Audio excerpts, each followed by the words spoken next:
It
was cut a bit to make it more vibrant. Actually, one of the other one got the watch. So I got one with a lighter to make it small. A bit, but still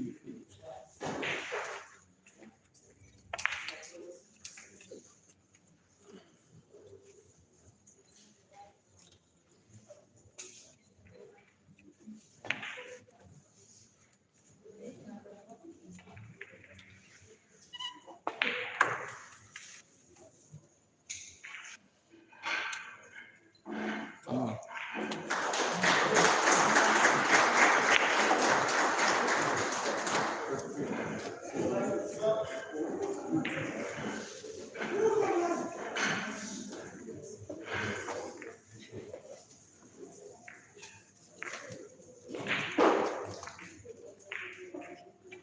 Come on, Caesar.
No, I'm not against it.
Microphone check. Hear me check. Caesar check. Sound check.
A very good afternoon, ladies and gentlemen. Welcome for the first time, at least on my side, to the Monday 11 Arena.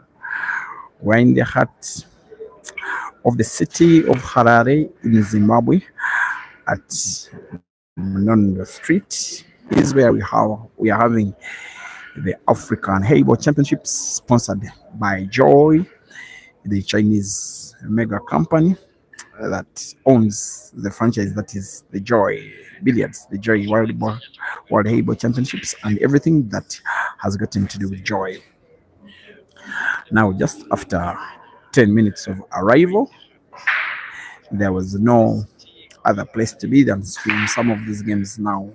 I even don't have too much information about the progress of the competition so far, but I've been informed by the umpire that Jeremy Yen of South Africa and Cesar Chandiga of Uganda are playing in the round of last 16 in the losers bracket because both of the players were defeated in the winners side earlier today. Not yet so sure who defeated them in the winners side because I'm only just arriving after 8 hours of travel. It is an eighth frame yet to be played. 4 frames to 3. It is YENKIAH that is in the lead. We are having a 10-minute timeout.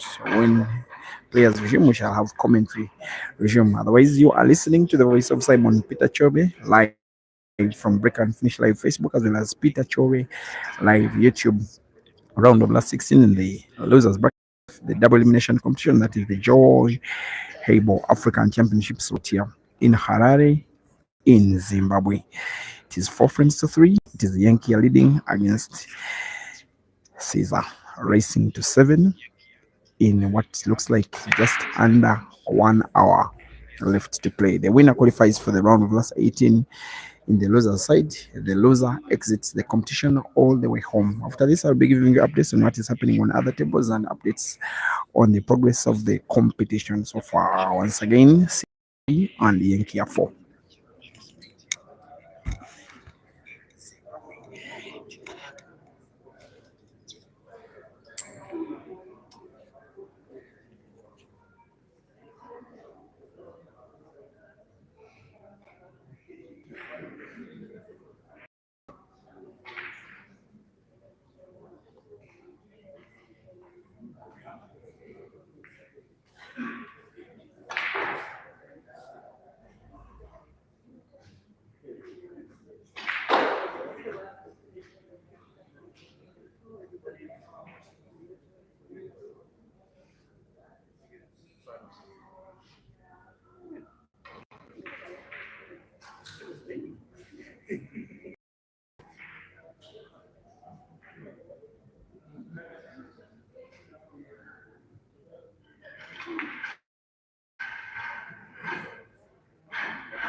So you have flights.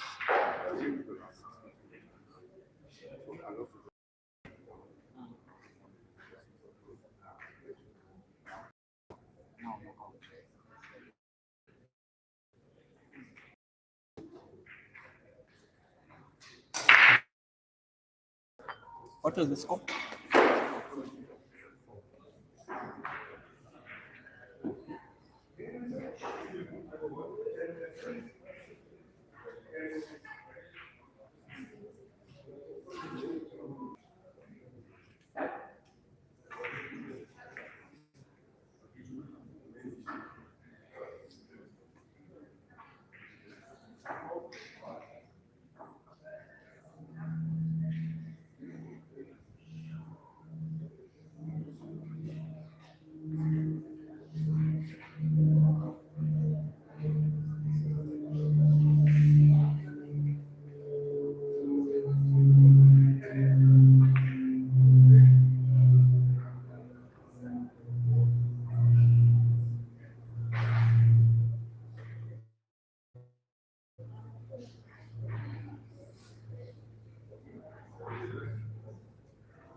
Now the news is that the African champion, official African champion, that is Blessing Mzaruri, the Zimbabwean player, has been beaten in the losers bracket by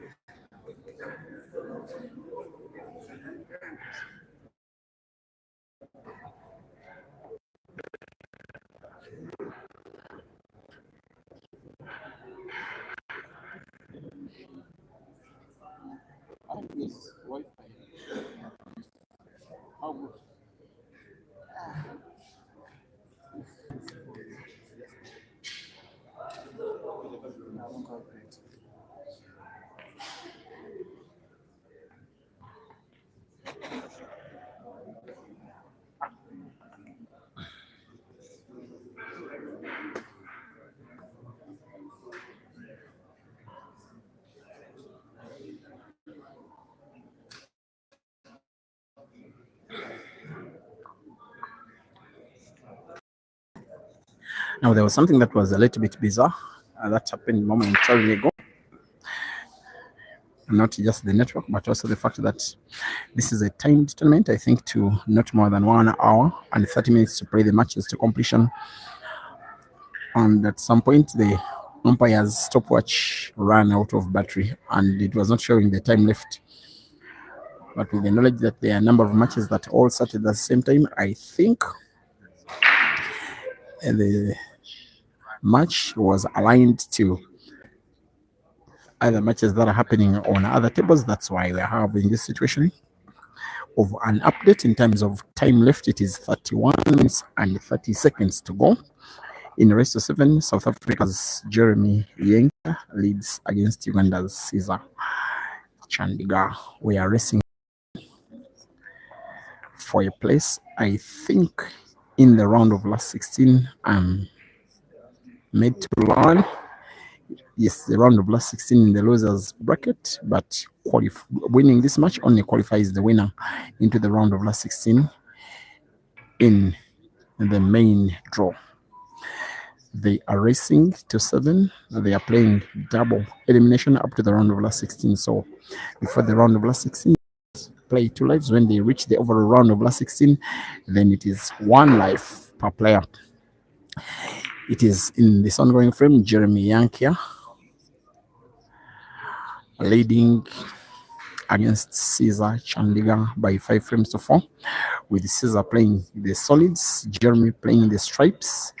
Solids are now 3 on table. The striped ball is just 1, the 15, which is upwards of the table. Caesar will have the 2, the 1, and the 6. The 2 and the 1, you'll want to put them to the center pocket bottom. The 1 to one of the pockets that is left bottom or the top of the screen. But first is to move the cue ball that far, and has done so well. Maybe not well enough. The line between white and 6 is straight.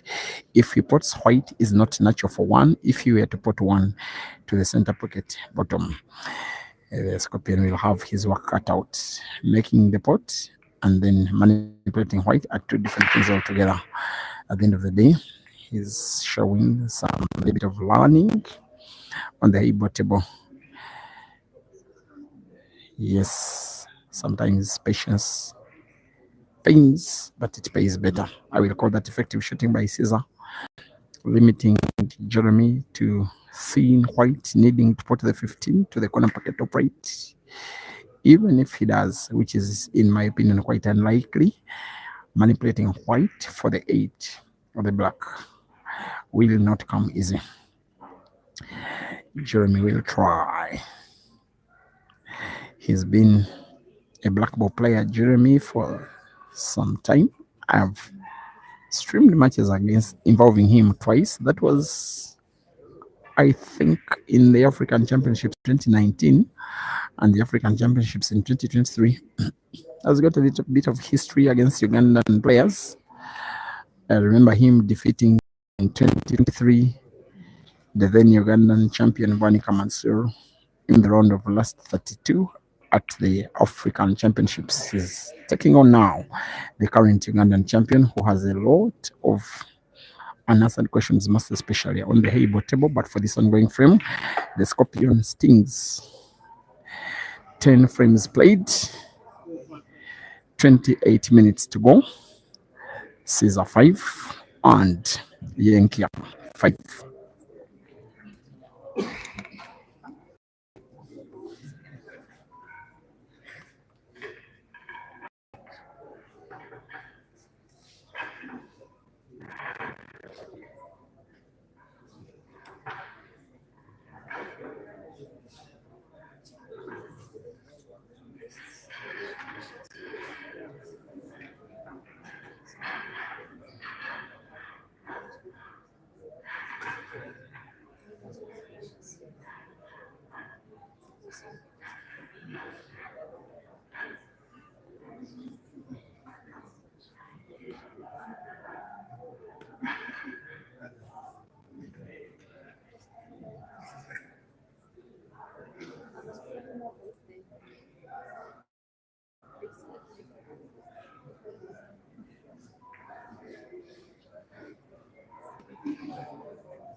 The British player Chapman is drawing 5-all against Uganda's Dog City. But center of attraction will be here. First of all, for YENKIAH being a very renowned HEYBALL player, I think he has retired since from black ball. He seems now to be focusing on the big table. Even in the All Africa Championships, YENKIAH played only on the big table. If I'm not mistaken, he played both HEYBALL as well as 10-ball. While Caesar, besides all the popularity, this is supposed to be his red ribbon event because he's one of 2 African ambassadors of joy on the African continent. The other is South Africa's Jason Theron.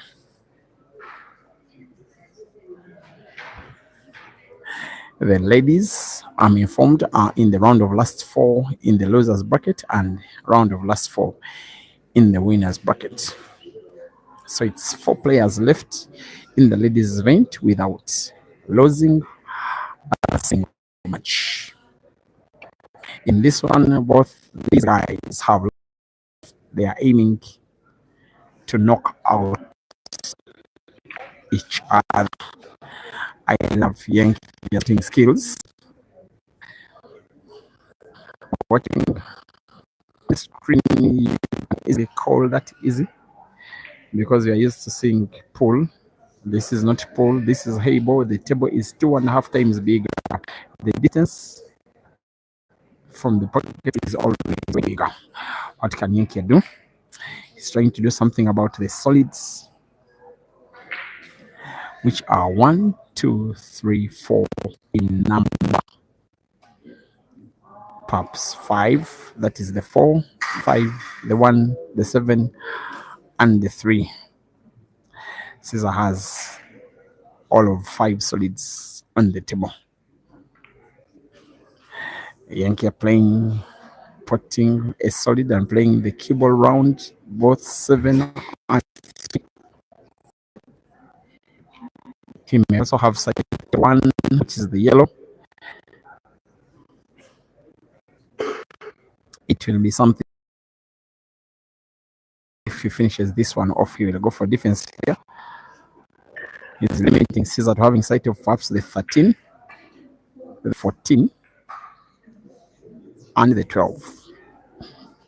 The 11 and the 15 are so close to being frozen against the cushion on the left.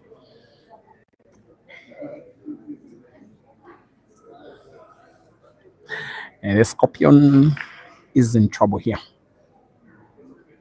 It is a time competition. Time is running against both. Winning this ongoing frame for either of these guys will mean the world, because then you get to think in what will be about 15 minutes or less, they can even afford to lose 1 frame and maybe kill off the pace of the match and win probably on time.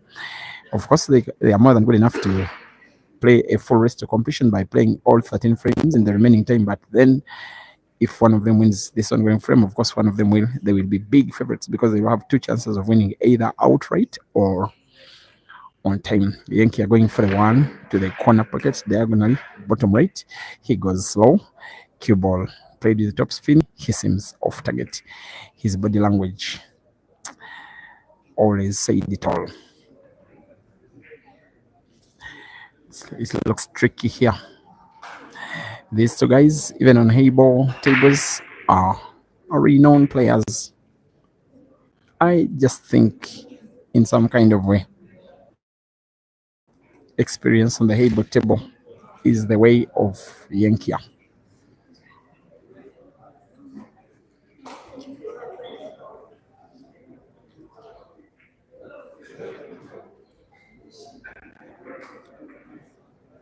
There's another match that is happening between the Zimbabwean player Rooney and the former South African national champion and the former world champion Senzo Gumede Wanakwabe, who is retired from black ball, now focusing only on HEYBALL.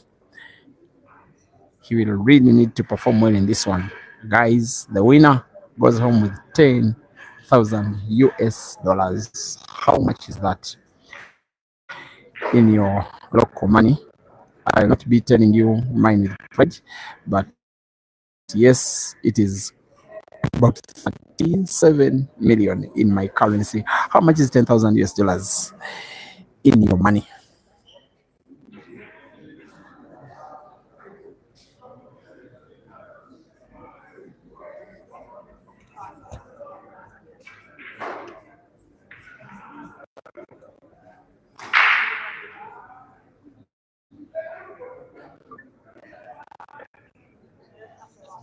Too much tactical play on center table here, and understandably so.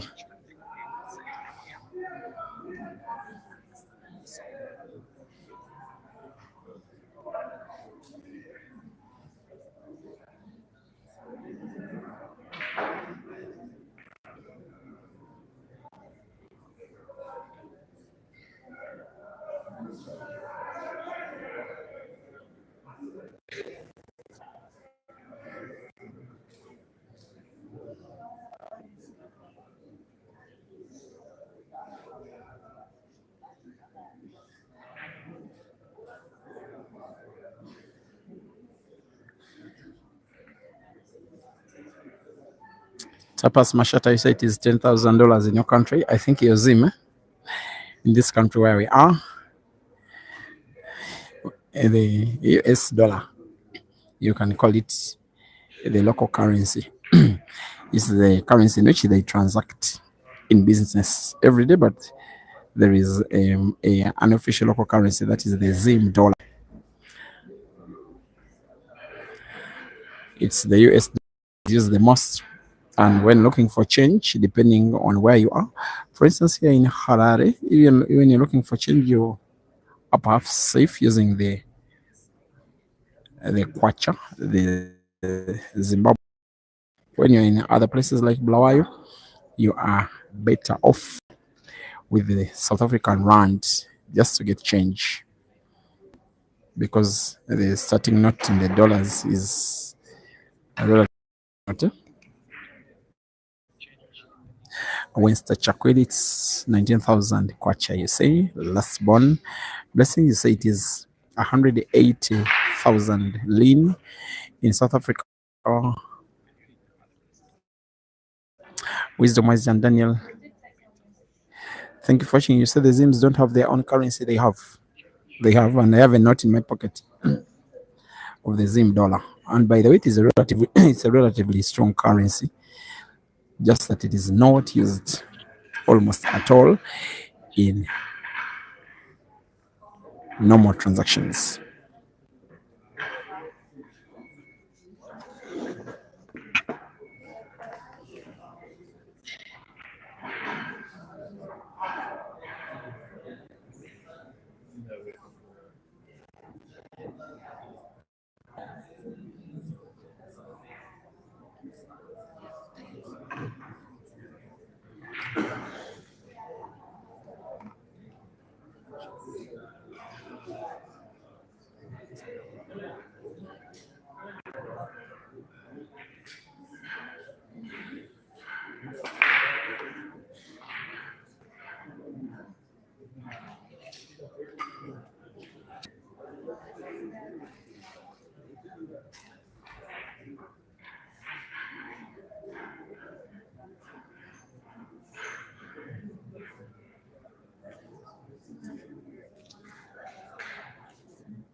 There has been a miss by YENKIAH.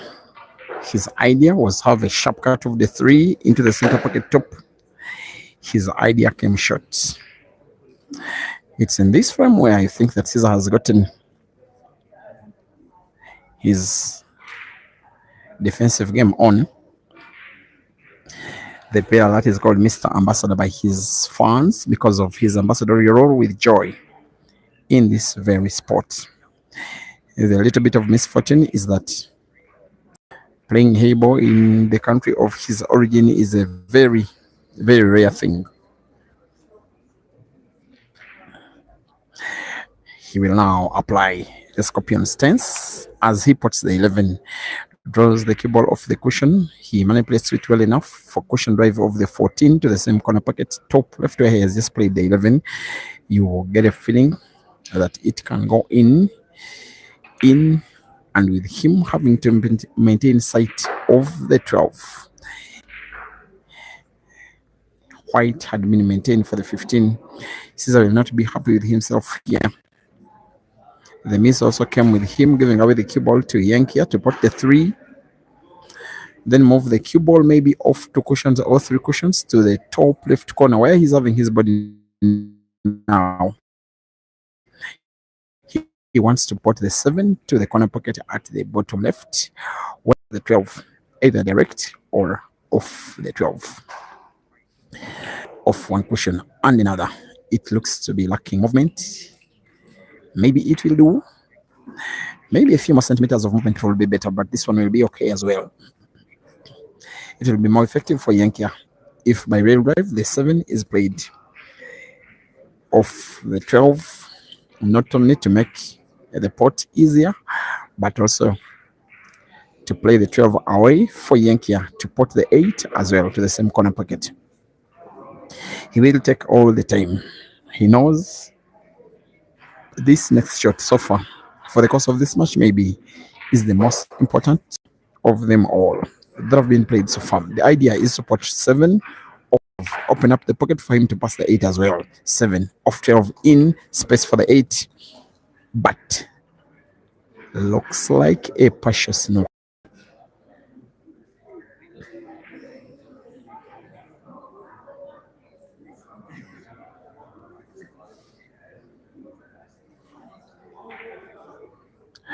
Maybe at the end of the day, YENKIAH has full sight of the 8.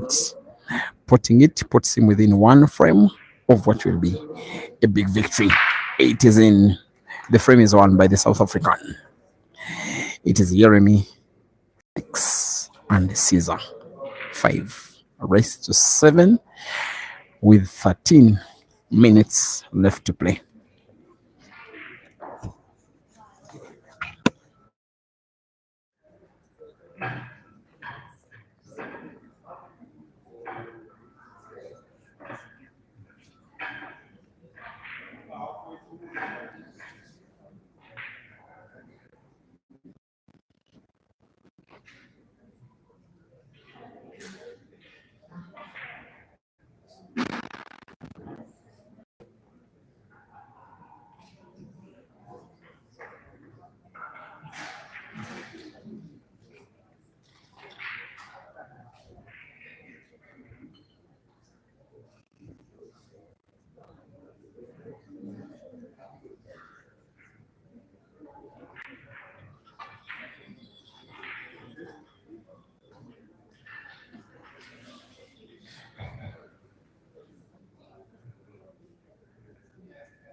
It is 9 minutes and 45 seconds to go.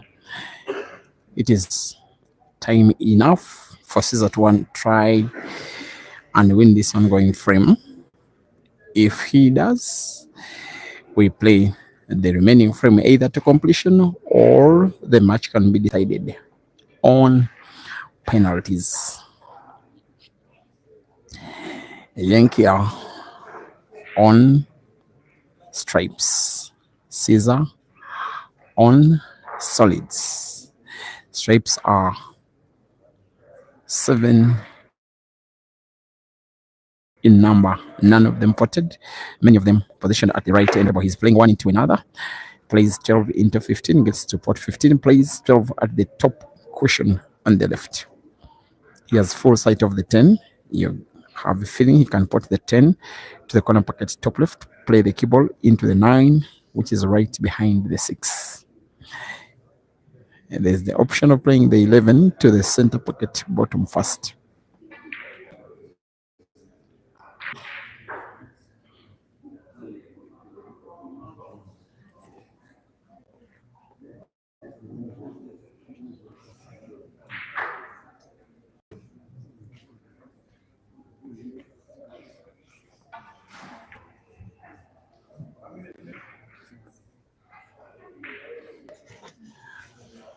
I'm having a feeling maybe it is with intent that YENKIAH is running down the time. I will be updating you that they have 6 minutes and 8 seconds left to play. Is in favor of the player in the is YENKIAH. The scoreboard has the scores for YENKIAH on the left. In red, the scores for Caesar on the right. In green, 6 frames to 5 YENKIAH leads.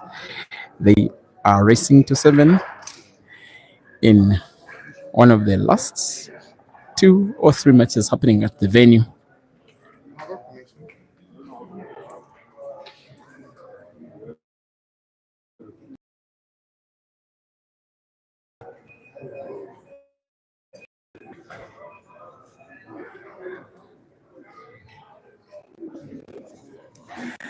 New black bus specialists Nzoana Kwabe Senzo Gumede of South Africa has defeated Zimbabwe's Rooney.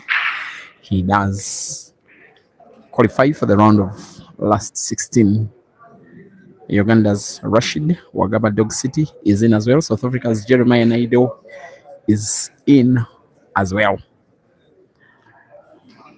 Others will be joined by one of YENKIAH or Caesar. It will maybe be YENKIAH because he's leading, but not when he's putting cue ball, especially when not really called for. Caesar will be now taking more time to play. He will have the cue ball in hand, can place it anywhere on the bed of the pool table, as in anywhere, but can play one visit, can only visit the table once with the shot. Maybe he's opting to go for everything now with 4 minutes and 5 seconds left to play. The Scorpion must win the frame and must win it now. If he wins it, this ongoing frame, highly likely this match will end in the drama of penalties. The 6 is in, white is okay for the 7. There is the 4, there is the 2, and of course the 8. He draws the cue ball well enough to play into the 2, combine them into the corner pocket at the top right. It is not as easy as it may look. He will use much precision, little power, plays to perfection. Will now be rolling the cue ball into the 4. He will need the bridge. Nowadays, his landing stroke is not enough on a table this big, as he will be putting the 8 to the corner pocket at the bottom right to record an equalizer, but most importantly, to open up a chance for him to win the match. And with now 2 minutes and 57 seconds in a race to 7, Chandiga Caesar 6, Yeremi YENKIAH 6. We have a cider.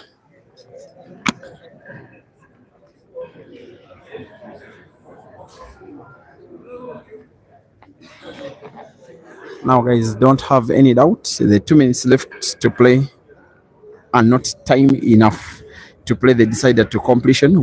We are having penalties in this one. Penalties, penalties, penalties.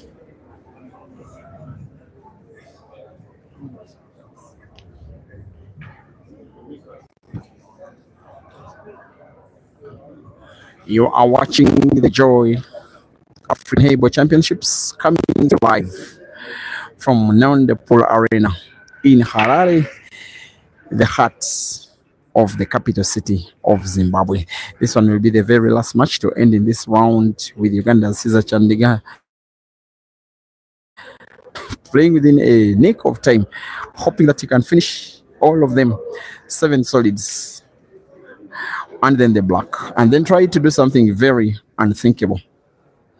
Even on the small 3-foot 5 table, which we play stuff like 8-ball and black ball and the international rules, this will be stuff of dreams, but you never know.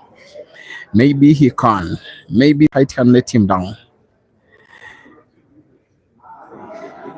How much time left to play? 1 minute, 17 seconds. He will clearly be putting the 12, bounce the cue ball off the cushion, in the 2, moves it close to the 13. The 13 can go in, the 14 can go in, the 11 can go in. The black is a little bit tricky, but the frame is finishable. 56 seconds to go. I don't even know whether he is aware of this. He has 3 balls to try and put, to try and mount what will be one of the most likely finishes, having 2 minutes in which to break and finish a frame in on the HEYBALL table. Now with the 11 and then the 8, he seems to be calm. There is no reason to be calm here. Time is against him. The 11 is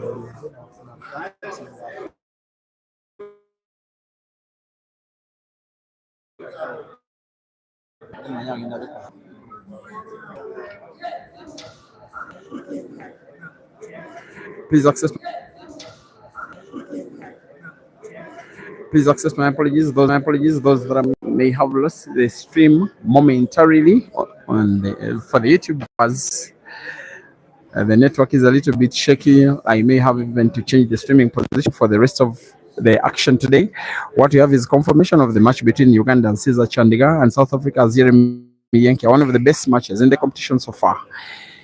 Trying to play for a place in the round of last 16 officially, ending in penalties. They will toss again for one final time to try and determine a win of this one. 2 umpires will be very observant here. Just like Caesar wins the toss, he will choose who will shoot the first penalty. They will be playing 5 apiece. They will be shooting them in turns. The winner of 5 shots will be proceeding. The loser will be exiting the competition. But if they are level in terms of the scores, after 5 shots each, then we shall have sudden death. Who doesn't remember one of the most memorable penalty shootouts in HEYBALL? I think it was at the Commonwealth HEYBALL Championships between Caesar and Chris Melling. That one ended in victory for Caesar. The first shot of the match by Caesar, it is a miss. 1 shot by Caesar and no shot by YENKIAH. Score is 0-0.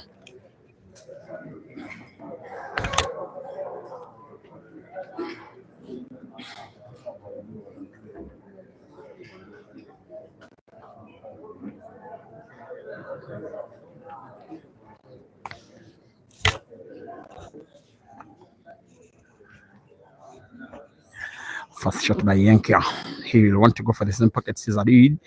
If the cue ball goes in with the block, the shot is missed. He goes for the opposite pocket and misses as well. 1 shot apiece, no point apiece.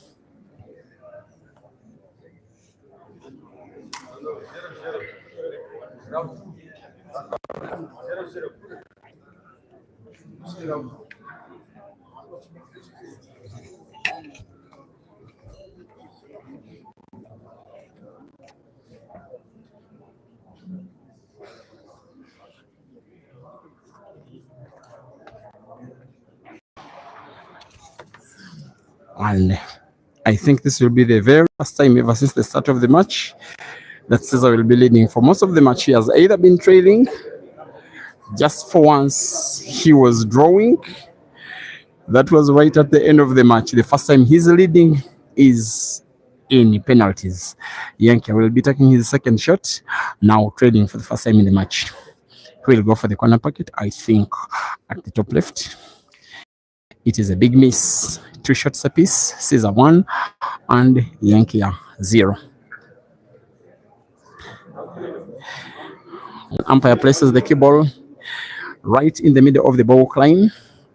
The second umpire places the object ball right in the black spot, and the ball nominated to be played is the black ball. This one to boost Caesar's morale in the match goes for the corner pocket, bottom left. It is in as well. 3 shots for Caesar, 2 shots for YENKIAH, 2 points for Caesar, 0 points for YENKIAH. For the first time in the match, Caesar is the overwhelming favorite for the victory. And YENKIAH will be losing this one. He must sink this one in, otherwise it will be very tricky for the rest of the shooting for him. He must. South Africa will be saying please do. Uganda will be saying please don't, but Jeremy does. Hold on. Had the cue ball gone in, it will be no points. YENKIAH 1, Caesar 2 after 3 shots per player. The shot YENKIAH has played last was under too much pressure, and it could change the complexion of the match unless Caesar responds. Will he respond? Not really. Too close, but not close enough. 4 shots for Caesar, 3 shots for YENKIAH. Caesar 2, YENKIAH 1. YENKIAH is playing an equalizer in terms of number of shots played. If he pots the ball, he will be having an equalizer as well in the number of points scored. The guy that is originally from Cape Town going for the black to the corner pocket at the top left. It is in. We have an equalizer. Even though the 5 shots are not yet played to completion, it is now officially sudden death, because after all, in running penalties of the 5, it is 1 apiece left. Even though they may be drawing after 1 each, it will still be sudden death. So in sudden death, if one pots and another misses, the one who pots wins the match. It is that simple to understand, but doing it is way more difficult. This one to regain the advantage for the Scorpion. If he gets it in, will it go in? That is too much pressure to produce a shot too good. The ambassador is back in business. Now pressure goes back to YENKIAH. If he misses this one, he exits the competition. The pressure increases for YENKIAH, for Cape Town, for South Africa. 1 shot to maintain him in the competition, or the same shot to knock him out. This one will be as big can be. He's going perhaps for the corner pocket at the top left, opposite of the one that Caesar shot his. There goes the black. It is a narrow miss as YENKIAH loses the match to the Caesar. That is the drama of penalties, ladies and gentlemen. It is always tense, it is always tight, it is always pressureless in one way. It is always entertaining. Congratulations, Caesar, and good luck, YENKIAH, as the HEYBALL ambassador marches on into the HEYBALL next round. Joy lives on. Fine score in running time: Caesar 6 and YENKIAH 6. Caesar wins on penalties by 3 points to 2. Thank you for watching. See you next one.